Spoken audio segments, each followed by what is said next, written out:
wrist থাকিলে মানুহে কিদৰে প্ৰতিকাৰ কৰিব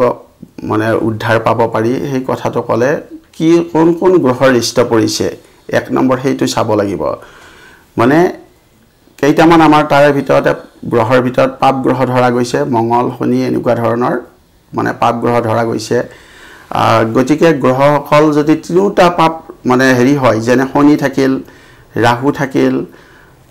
কেতু থাকিল এটো ত্ৰিপাপ ৰিষ্ট বুলি কয়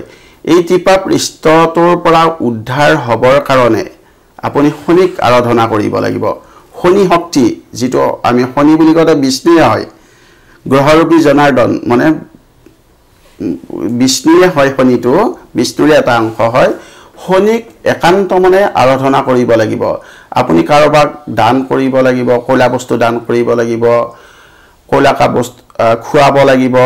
অকস্মাত যদি কোনোবা এজন মানে আমি যেটো বেয়া লাগা বুলি কওঁ ঘৃণা লাগা বুলি ভাব এটা হয় মানুহ মানে দুৰ্গন্ধৰ মানুহ আহি ওচৰত থিয়া দিয়ে তেওঁলোকক খুৱাব লাগে কাউৰীক খুৱাব লাগে এনেকুৱা ধৰণৰ কাম কৰিলেও কিছুমান উপশম পায় আৰু মানে তেওঁলোককটো কৰিব তাৰ ওপৰঞ্চিকে শনি পূজা কৰিলে মানে সেই ৰিষ্টৰ পৰা উদ্ধাৰ হয় কাৰণ ৰাহু আৰু কেতুৰ কোনো বাৰ নাই ৰাহু কেতুই শনিক মানে ভয় কৰে বুলি ক'ব পাৰি শনিটো হল গ্ৰহৰ মানে ৰজা বুলি ক'ব পাৰি গতিকে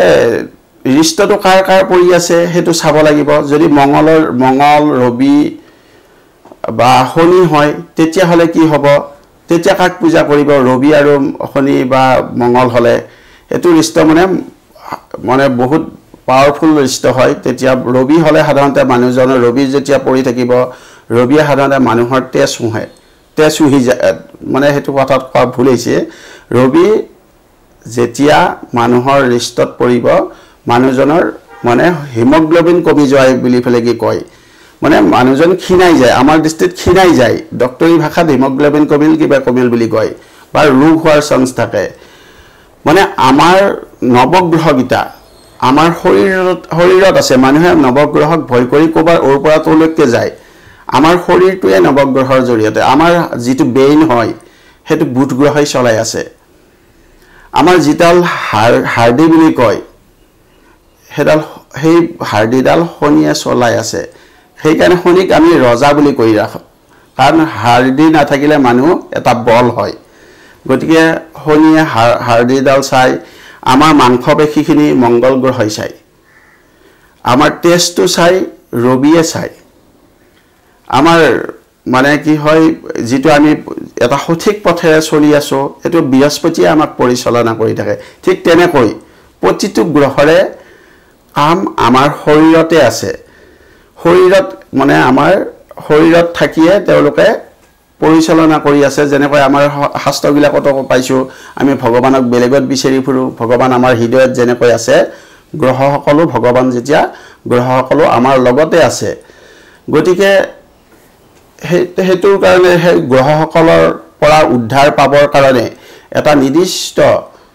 গ্ৰহক যেতিয়া গ্ৰহৰ নাম ধৰি গ্ৰহৰ এটা মন্দিৰত গলে তেওঁলোকৰ ওচৰত যদি আত্মসমৰ্পণ কৰা যায় তেতিয়া সকলে গ্ৰহসকল আমি ভগৱান যেতিয়া তেওঁলোকে আমাক উপায় দিয়ে তেওঁলোক আমাৰ পিতৃ মাতৃৰ দৰে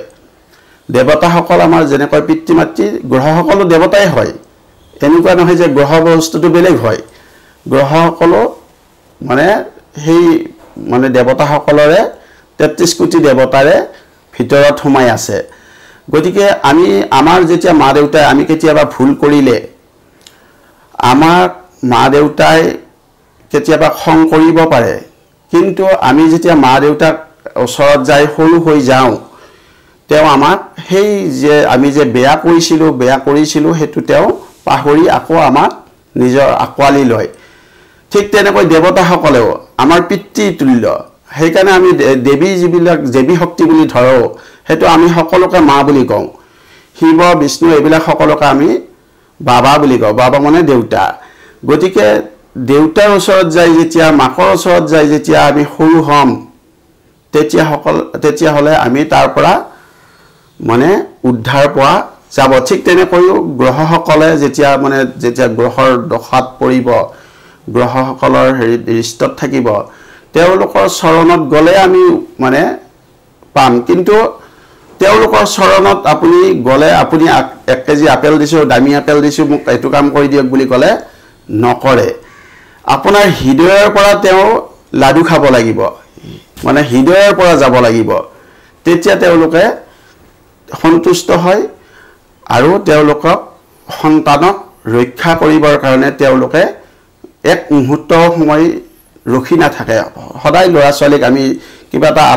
চিঞৰি দিয়াৰ লগে লগে আমি দৌৰি যেনেকৈ যাওঁ আমিও বিপদ হোৱাৰ লগে লগে চিঞৰি দিলে হৃদয়ৰ পৰা চিঞৰি দিলে তেওঁলোকে ৰখিব নোৱাৰে কোনো পধ্যে উদ্ধাৰ কৰিবৰ কাৰণেই আহে সেইকাৰণে দেৱতা গ্ৰহ বুলি কওক দেৱতা বুলি কওক যাকে নকওক মানে তেওঁলোকে সদায় আমাক ভাল কৰিবৰ কাৰণে চেষ্টা কৰি থাকে কেনেকৈ ভাল কৰিব পাৰি তেনেকৈ কৰি থাকে কিন্তু আমি বুজি নাপাই আমি গ্ৰহ এটো বেয়া হেতু বেয়া এনেকুৱা ধৰণৰ গ্ৰহসকলক দায় দোষ দি ফেলেগে আমি নিশ্চিতভাৱে বহি থাকো দেৱতাক আমি দায় দোষ দিও নিজক দোষ নিদিও আমাৰ কৰ্মৰ ফলক আমি দোষ নিদিও আমি যে গাড়ীখন বেয়াকে চলাইছো আমি যে হিচাপতকে বেছিকে আমি কিবা এটা কাম কৰিছো হেতুটো গ্ৰহসকলে কোৱা নাই যেতিয়া হিচাপত বাইকখন আমি বেছি স্পিডত চলাম এক্সিডেন্টটো হলে গ্ৰহক ধৰি দিলে গ্ৰহ তেনেকুৱা নহয় গ্ৰহ হল আমাৰ পিতৃ স্বৰূপ পিতৃয়ে আমাক কেতিয়াও অনিষ্ট নকৰে কিন্তু আমাৰ কৰ্মৰ ফল অনুযায়ী তেওঁলোকে ভোগ কৰাবৰ কাৰণে প্ৰস্তুত হৈ থাকে গতিকে তেওঁলোকে উদ্ধাৰো কৰে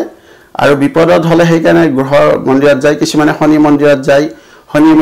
শনি লাগিল বুলি কয় কিবা প্ৰসাদ খালে শনি লাগিব বুলি কয় প্ৰসাদ খালে কেনেকৈ শনি লাগিব আপোনাৰ ভাগ্যৰ চক্ৰত সিস্টেমত হে গুছি যাব এনেকুৱা নহয় যে আপুনি প্ৰসাদ খোৱাৰ কাৰণে আপোনাৰ গাত শনি লাগি আহিল গতিকে তেনেকুৱা ধৰণৰ বস্তু গতিকে গ্ৰহসকল সন্তুষ্ট হ'বৰ কাৰণে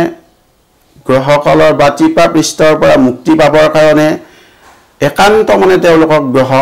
গ্ৰহৰ ওচৰতে যাওক কোনোবাই বিষ্ণুৰ ওচৰতে যাওক তেওঁৰ ওচৰত যেতি সৰু হৈ দীঘল দি পৰে তেওঁলোকে ৰক্ষা কৰি গুছি যাব